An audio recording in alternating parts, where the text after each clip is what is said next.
সম্মানিত ভিউয়ার্স, আসসালামু আলাইকুম। আশা করি সবাই ভালো আছেন। তো আবারও আপনাদের সামনে গুরুত্বপূর্ণ ভিডিও নিয়ে হাজির হলাম। তো আজকে ভিডিও হলো কিভাবে সাবমার্সিবল মোটর শুধু ক্যাপাসিটর দ্বারা চালাতে হয়। তো সম্পূর্ণ ভিডিও দেখবেন, অবশ্যই বুঝতে পারবেন। তো অনেক আগে আমি এগুলা লাইন সুইচ থেকে খুলে আমি ডাইরেক্ট দিয়ে দিছিলাম।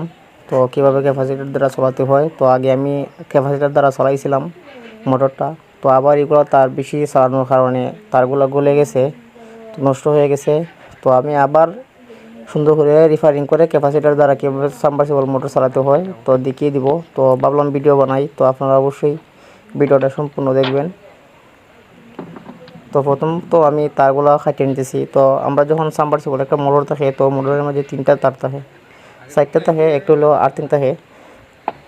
তো তো আমরা 3টা কাজ হয়।